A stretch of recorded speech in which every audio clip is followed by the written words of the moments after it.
Hi, this is Graphically Alex coming at you with all things fat related. If that's something that interests you, please subscribe. I'd love to have you. As you can see today, I have a bit different of a setup, but I wanted to react to Whitney's video about ex big girls and that whole thing. You guys know I'm obsessed with that. I'm sorry for any reduction in quality. It's just what I have to work with. I'm on vacation at the moment, and I guess I'm not on vacation because I'm filming. But I just had time and I was like, you know what? Let's do it. So so anyways, I hope you guys can handle it. So let's go ahead and get it started. Can we just talk about the big girls that lose weight and they become mean? Like, I'm a big girl, okay? But I've never been mean. Nor will I ever become mean, inshallah. Like, why do you think just because you've lost weight, you can now talk down to everybody, you can now look at other and be like, oh, yeah, like, that used to be you. And then, respectfully, some of you big girls, yeah, just because... So, are you, like, really into the gym and stuff? Okay, so I just want to say that I think a lot of times there is a projection of niceness onto fat people, or a projection of humility onto fat people that doesn't exist. I've actually talked to my friend Eric that I've been staying with. I talked to him about Meghan Trainor a lot, as he is kind of a Meghan Trainor fan. I'm not a big fan of hers, to be honest. I never was. But she's getting a lot of hate in general for being obnoxious and being just kind of like the way, as far as I've seen, the way she's always been. But because she's thinner now she's mean. And I think that that's a very interesting thing that happens within the world in this sphere, and within, as I would call it on the channel, the toxic ritualistic world.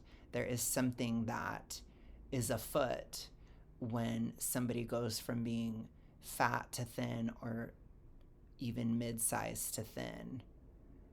Then it's like, well, now I see everything you're doing from a different light. And we often hear about it in terms of thin privilege, but I think thin privilege is so over exaggerated, and it actually is all a mind game. And so it can be very confusing for somebody who has downsized, who's going into the world and getting these very weird reactions from people, and they don't understand. Because when you're very big your whole life, you're told that being thin is just the gateway to heaven. It is just like everything is so much easier for you.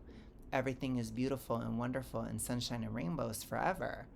But then if you actually get there, then all of a sudden you step on all these mines with people around you that are bigger, or people that used to be smaller than you and now they're not. And so when you have all that stuff, people get really salty about that kind of thing, especially if they're dealing with E fall by the letter D. And we often hear about the reductive ones, but I try to bring light to BINGE because it's definitely a huge force in culture and in society, especially in the United States.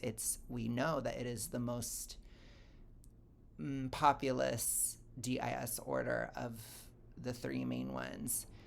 But because of that, they use the other ones to hide. And so I talk about it a lot, and I have gotten hate for it too. And people are not honest about why they're hating you.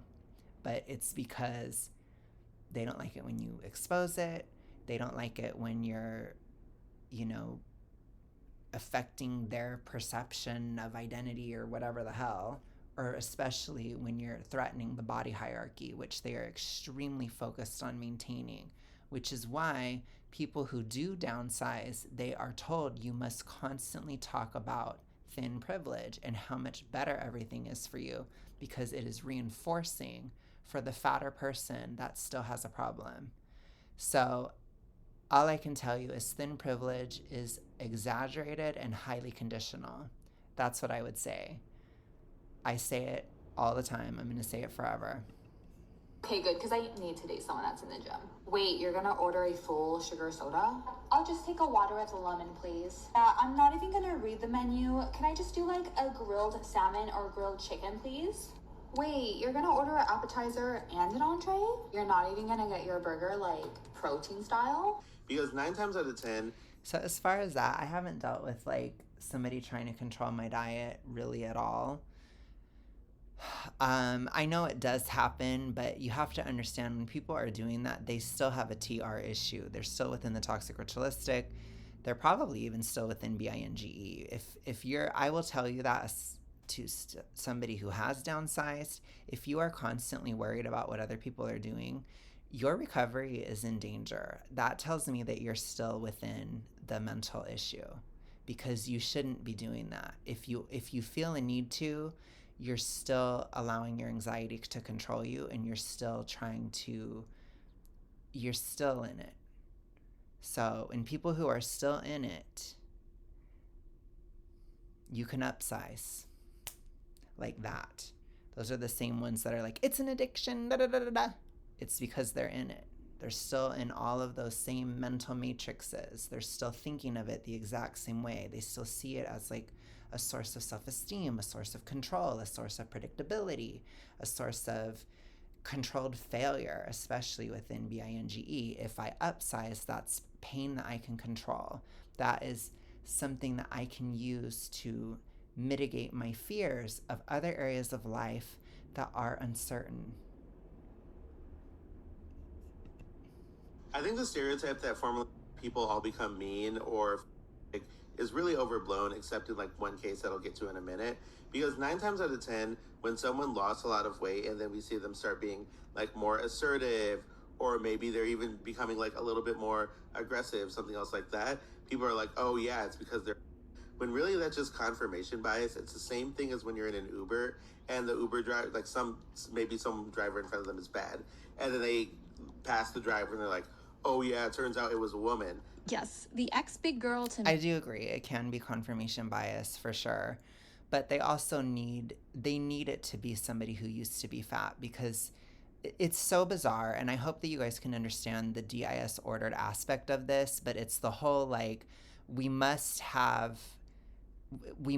that it is impossible to downsize, but if you do downsize, then you hate us because we're still better than you, that even though you downsized, even though we said it was impossible. Again, as far as my channel, I'm still waiting on the upsizing, the inevitability. I'm going to be hitting 5 years next year in August. That will be the 5 years, in the 3 to 5 years, that I should be upsizing by 40 lbs, because I downsized by 40 in 2022. It's not going to happen. I always tell anybody who's a zombie in my comment sections, or who is watching, probably silently seething, keep holding your breath. You're going to hold it forever. That's what I always tell people. I do not reinforce your issue. You are delusional. You are wrong. I've told you you're wrong the entire time. I'm going to continue to tell you you're wrong. You're still going to be wrong. 2027, 8, 9, etc. will go by, and the weight will not come back, because I'm not in the DIS order. Girl pipeline. I've heard a lot about this on the internet recently. Basically, this describes the phenomena, I guess, of ex-girls who lost weight recently and have now become thin and pretty and turned into mean girls. They just can't stop talking about their weight loss. They can't stop putting other girls down. And as an girl turned girl myself, I have some thoughts on this. Number one being that I wish I'd been meaner. What's up, guys, and welcome back to my channel. Oh my gosh, Whitney. For me personally, I didn't suppress anything throughout the entire process. I still don't. I think if I seem nicer, calmer, meaner, whatever, it's because I am. It's not an act. There's nothing that I've done, really. I think when I first started in 2023, I was a little shy. I was nervous at the time. I had a lot of psychological issues at the time, but I even talked about them and said, I'm having panic attacks. I'm having problems. I'm having an identity crisis. An identity crisis, right? Like, I let y'all know at the time. So there was a little bit of that.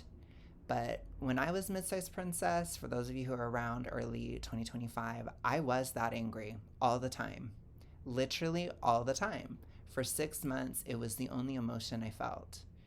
And so the camera would go off and I was the same, basically.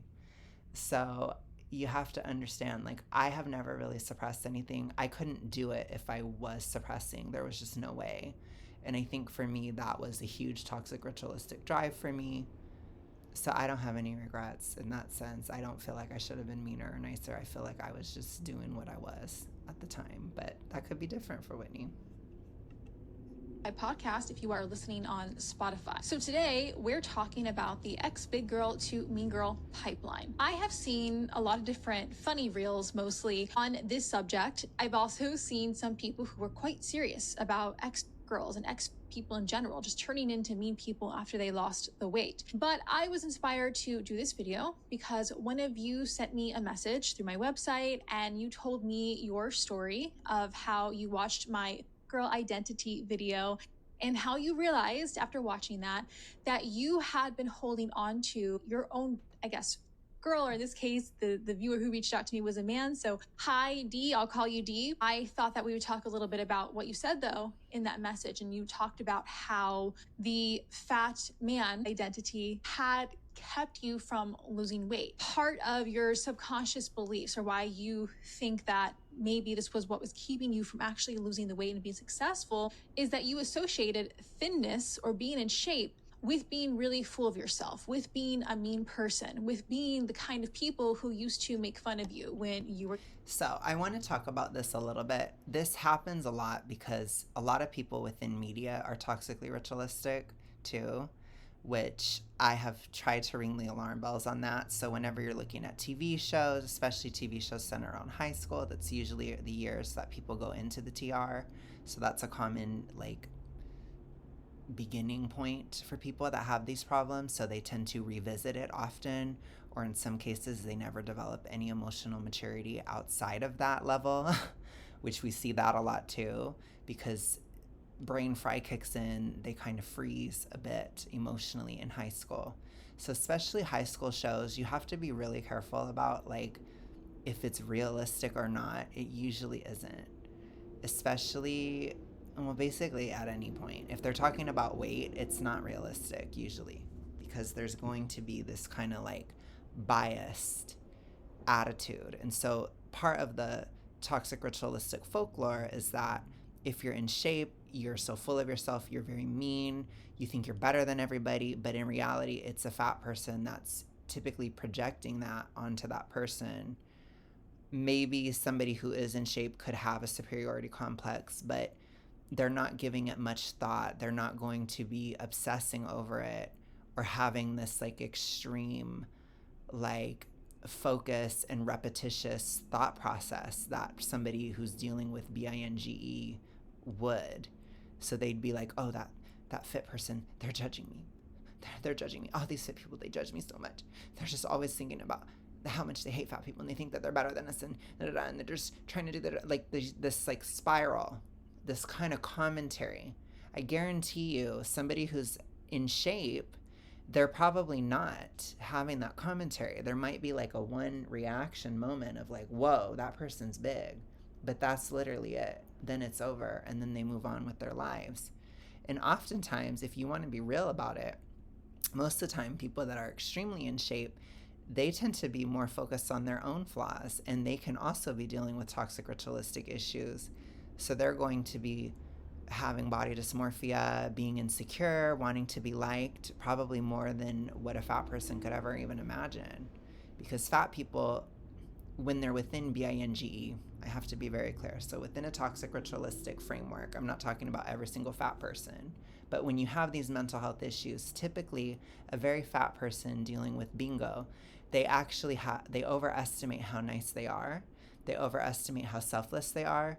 They overestimate how they come across. And most of the time, they're coming across as kind of entitled, lazy, or just not really empathetic at all. That's typically how they're actually coming across. But in their mind, because there's so much fantasization within binge, again, that fantasization about food, the fantasization about in shape people, thin people, and also yourself and your fat body.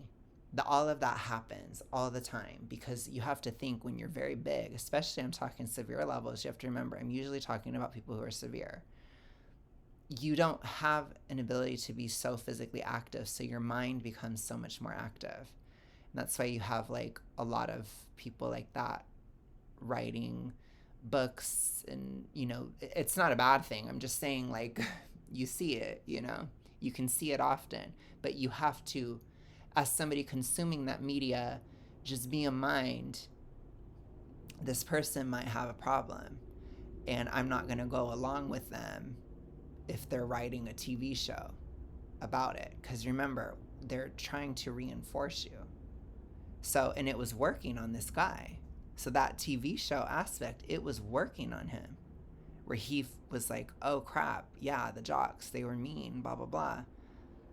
Because it's reinforced so often, when in reality, how often was it really about fatness? For some people, it could be, but for most, it probably wasn't. It could have been something personal or something else about you that they didn't like, and then they just used the fatness to go after you. You don't really know. That's the point. And I will say this as an auntie, if you're in your 30s, you need to get over high school. I'm sorry. Like, it's no excuse, period. Like, stop. You're not a teenager anymore. It gets to be kind of pathetic.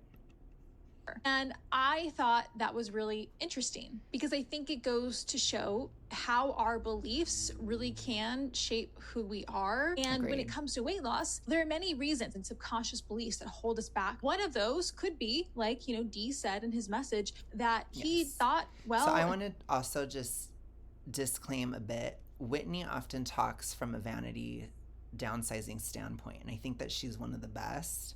By the way, Whitney, you are one of the best within that framework. When I was in my deep cut, you were very helpful, very motivating, very helpful. And I mean that because there are so many people that fucking suck in that space, that are not motivating, that are awful, that are all these things. So the point being, Whitney is not talking to somebody in the TR. She's not talking to somebody with toxic ritualistic issues. She's talking to a general person that's in a vanity downsizing journey, which, again, this person that she's talking about, he may not have had an issue. It might have just been this programming that affected him. Because, again, just because you identify with your fatness, that doesn't mean you have that problem, but it means you have a quality of it. And if you have other things, then you probably do have it. But if you're taught to identify with fatness, understand that is an E followed by the letter D. Folklore, an E followed by the letter D, belief. And it is meant to keep you that size in order so that people that are in the issue can stay in it, because you will not downsize, you will not disprove them, etc., etc. It's weird, but people don't understand how strategic, even subconsciously strategic, these DIS orders are. But yeah, but anyways, the point is she's not talking to that. So she's very good at talking about the general psychology of having the discipline of vanity downsizing, which is very good and important and all those things. And she was very helpful to me. You were very helpful to me, Whitney, when I was learning to do vanity downsizing, particularly last autumn. It was hard. Late summer. So basically August to October, that time when I did my deep cut, it was very tough. And you were motivating and you were very helpful. So especially around September, thank you so much, Whitney. She's a good one, you guys, if you guys are on that process. Become really fit, I'm going to turn into a jerk. And I don't want that to be me. I don't want that to happen. But now that there are lots of people on Ozempic, on GLP-1s, there are a lot more people who are now losing weight and being thin for the first time. And a lot of people are noticing. And we talk about weight loss all the time on this channel, how it can change your life, but also how it impacts others, and how a lot of times, unfortunately, others are not happy for you when you lose the weight. So in seeing this girl to mean girl discourse, which they're not happy for you because you're disproving the belief system, for one. And that means like they feel attacked automatically because what it is they identify with the belief that it is impossible to downsize. So if you do, they feel so bitter or jealous or angry or attacked. And within that attack, then any little other thing that you do, it's like they judge you with such a magnifying glass because they're just looking for a reason to hate your guts. And I know that sounds crazy, but I'm just trying to let you know what's happening. They are looking for a reason to hate you because you disprove something. And that's what it is. So you can't really win. Don't try to, do not ever try to appeal to zombies. Do not do it because it always goes badly.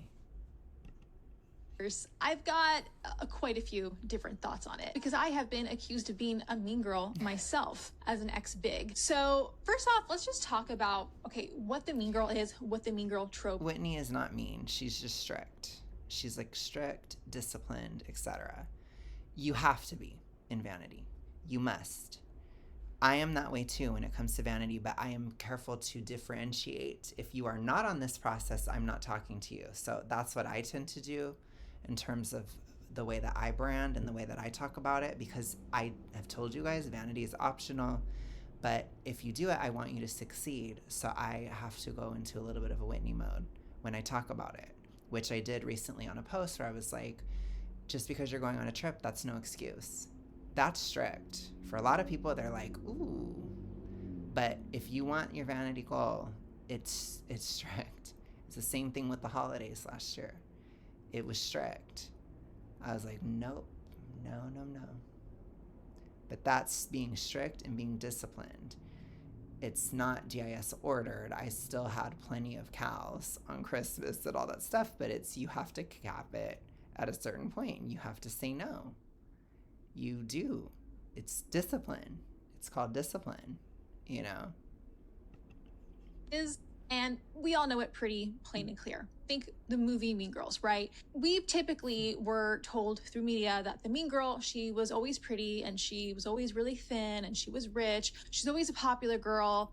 And she was a girl that just, loved to put other girls down. She made fun of us when we were in high school or elementary school. And I think that we have all encountered someone like this. The trope exists for a reason, right? I think for sure there are really attractive, really successful people who are just mean for no reason, seemingly. Like they just are. And I think a lot of this can do with the fact that they grew up being told that they were pretty and amazing since day one. Maybe they were spoiled, especially if they were rich. So they're used to getting whatever they want. They're used to people falling at their feet. They're used to feeling better than other people. They have a sense of superiority to them. And for some people, this turns them into a mean person. It's just maybe how they were raised or how they've learned to cope with life. I mean, who knows? I always do say, though, that I think, too, in terms of like middle school, high school, etc., I think a lot of people are very insecure in general, or they don't know who they are.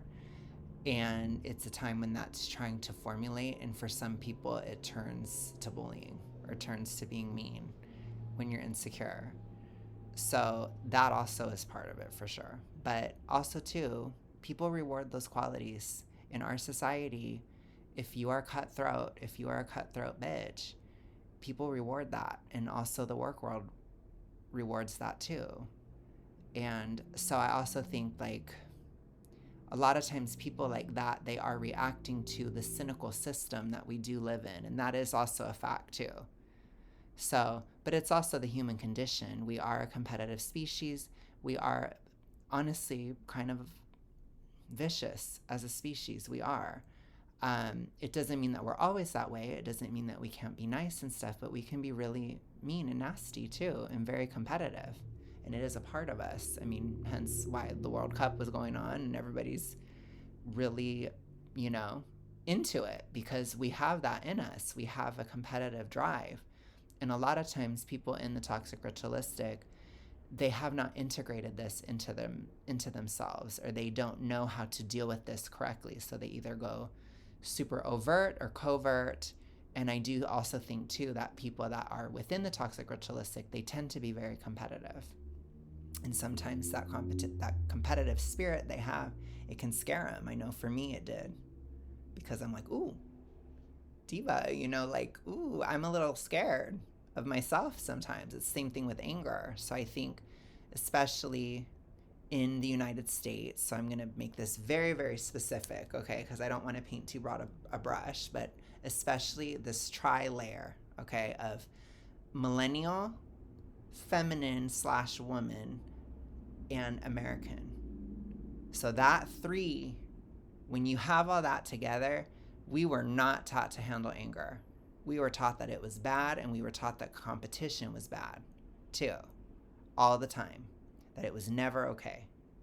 So that leads to a lot of issues, and I would not be shocked if there's, you know, a little bit more toxic ritualistic stuff going on in that cohort than other ones, you know, because that definitely exists for a reason. It probably is true for Gen X as well. I'm just not as well versed in that.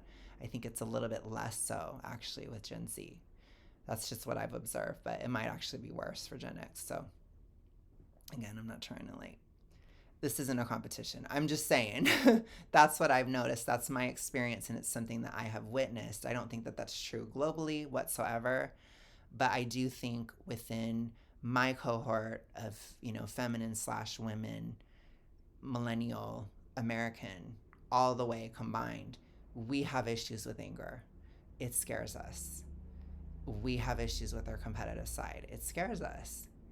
And it's like, you can't be scared of yourself. Like, you have to integrate. So I think that can be a thing too, where people can see, especially, you know, woman to woman, one woman can see another woman has integrated her competitive side or her anger in a way that's healthy, and she can feel jealous of that, because it's like, well, why isn't it okay for me to be that way? And to me, I'm like, it is. But you're going to have to handle the criticism that comes with it too. It's okay, but people are going to hate you too. And are you going to be able to handle it? Because I can assure you, like, I still am competitive. I'm not as bad as I used to be, in the sense that, like, I pick my battles very carefully now. I used to just be like, I'm going to go for everything all the time. That was stupid. So don't be like auntie. And I also used to be like, I'm going to suppress everything and never be that way ever. That was stupid too. Don't be like auntie. If you guys are Gen Z, don't do either of those. They're both dumb as hell and they don't work at all. So you need to just, like, pick your battles, stay focused on what you're working towards in general. I'm not even just talking about weight here. I'm just talking about in general.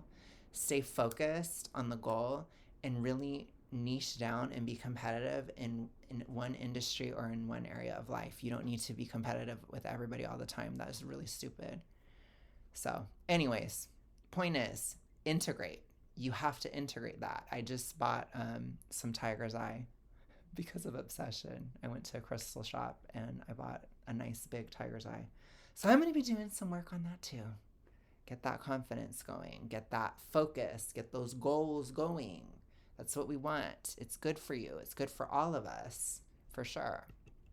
Someone who has it all, and you think, why in the world would they even bother with me, right? Because they're richer than me, they're skinnier, they're prettier. There usually is always something going on with them. And I don't mean like, oh, poor pretty rich girl, like we have to have sympathy. Not necessarily. Mm-hmm. We all make our choices. That doesn't condone you being a bad person. Right. But for sure, if someone is going to waste their time putting others down, if they feel they have to put others down to feel superior or to feel better, it is because they have a deep sense of insecurity. Yes. So even though they may be pretty and rich, maybe they have a mother or father who talks down to them all the time at home. Maybe there's some other stuff going on, but for whatever reason, they don't feel good or confident themselves, even if they appear to be, which is why they are a jerk. There's really no other reason why someone would waste their time to put others down if they themselves did not feel good enough. So that's really what makes a mean girl. It's not just that she's pretty and happy and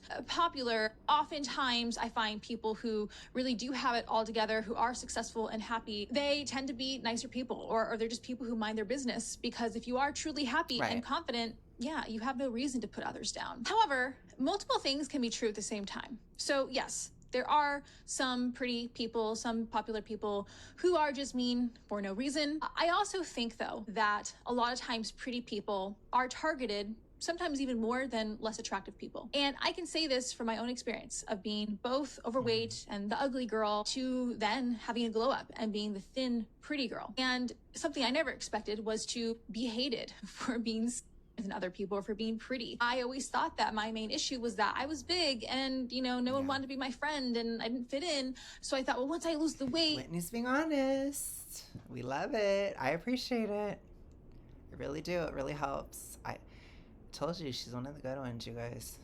Oh, then everything will be fine and people will treat me better. Yes and no. I was right. They did treat me better, but not always. So here's the thing about sometimes being a really pretty person or standing out more than others, is that you will also be targeted by people who are jealous of you. You will also get all kinds of different stereotypes put onto you just because of the way you look. Similar to the stereotypes and things that are put onto you when you are.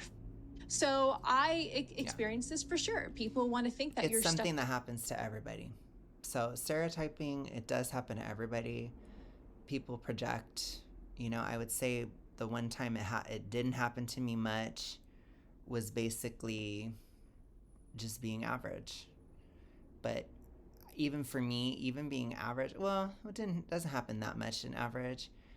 But certainly my mid-size era, it was rough. It was like, whoa, because people were very, very, very triggered at the time. It was wild, truly wild. But I also think too, in my case, it's because I had documented the whole process. So it was like people had seen it the whole way. So they were really like, ooh, we hate this, or we're pissed, Because you're not talking. When you're pretty, then you're stuck up and rude. When you're big, it's just because, you're miserable and you're sad and you're a loner. You will also deal with a lot of jealousy, specifically from women who are jealous of the fact that they think that you look better than them. And so they have to find ways to put you down. You will experience it from men as well. I experienced this even from adult men, like teachers. I really think it comes down to the kill the cheerleader trope, which is like the guys who were maybe made fun of in high school and could never get the cheerleader, and the cheerleader type was really mean to them. Now they're older and teachers, and they see a girl who looks like the mean girl that they went to in high school, the one that rejected them. And so now they just feel the need to be awful to her, to put all their anger on her. So you have that. You also have... True. And for me, I don't know that I'm the hottest thing and all that crap. I don't really feel that way. But I do feel like I have been successful in downsizing. So I think especially on the downsizing front, it's highly focused on that, to where I do see the very DIS ordered aspects, especially considering I talk about it and all that stuff. So I see that very clearly. In general, I don't see that much in real life, other than very recently. I don't know if I'm starting to become Alabama fit. I would say for Cali standards, I'm dead average here. So I don't feel anything. I'm just treated totally normal. I think if I was in the UK, I'd be just becoming average. So I'd be very thick. For them, they'd be okay, you're not fat, but you're thick. That's kind of how they'd be you're not fat, you're not, but no, I'm just kidding. But that's kind of how it would be. So that's what I've noticed for me. I tend to I like to use the UK as an example because they kind of rhyme with the US, but they are different. It's a good way to show how it's a different standard, or how it is a little bit subjective, but it also does show that it can be different, in the US, for example. So Southern fit is Californian dead average, so center of average. So if I were to downsize any further for Cali, or maybe general American standard, then I would be leaning more fit as time goes on, whereas I'd still be becoming more average abroad, in the UK, for example. So it's interesting, but always keep your time and place in mind if you're thinking about size and all that stuff. It's very important, especially when you're in vanity ranges, when you're in when you're thinking about or considering if you're mid-size or not. Time and place matters. Okay, it really does. And it matters because people will be like, it doesn't matter. That doesn't matter. Those labels don't matter. It does, because people treat you different. So, and I just want you to be aware. I want you to be like, oh, everyone's treating me weird all of a sudden. Everybody's, you know, like, let's say you're downsizing and you're fat and you downsize. And then now, like, half the people are saying you're fat and the other half of the people are saying, oh my gosh, you're so skinty. And then you're like, what the hell? And then you're getting this like whiplash all the time. Congratulations, you're mid-size.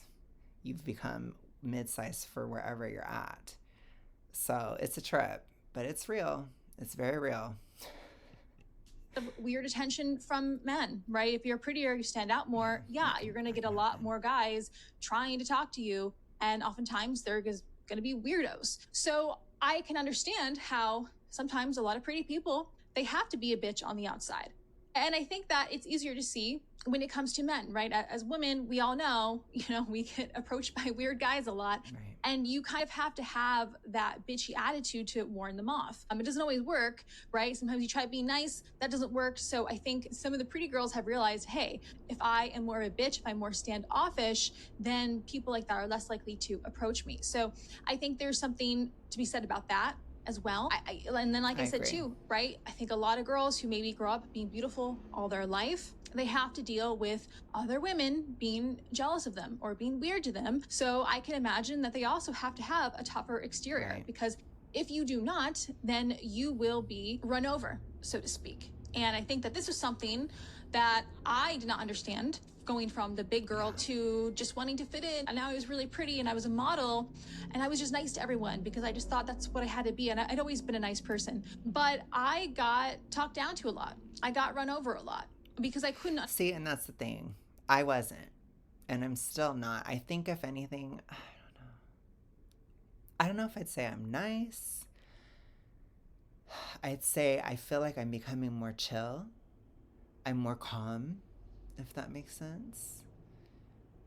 Nice to me has a very negative connotation. I try to be empathetic. I do feel like I am a lot more than I've ever been. So I really focus a lot on like putting myself in another's shoes, trying to be understanding, trying not to be hypocritical. So I really try hard to like not expect qualities of people that I can't do myself. Like I want to at least not be a hypocrite. So that kind of stuff is important to me. But yeah, I'm not even talking about weight at all with that. I'm just talking about in general. But the point is, Whitney was nice. She tried to be nice. I never was that way. If anything, I was like, you know, so no. I didn't have those problems. So I don't know. I don't know, Whitney. I was just mean anyways. So I told you guys, one of these days I'm going to make a shirt that says mean at every size. I was. So I couldn't understand that they were jealous of me. I couldn't understand why anyone would be jealous of me. And for my spiritual girlies and boilies, as a feminine type of person, I've always had a pretty strong solar plexus. Okay, which just means like I've always had an ego. I've always had goals. I've always had my own dreams, my own stuff, like, and I've always had a healthy sense of competitiveness. Oh, 1 second. Sometimes unhealthy, but anyways, 1 sec. Okay, so I think I'm gonna have to end it for now. I'm gonna come back to this though for sure.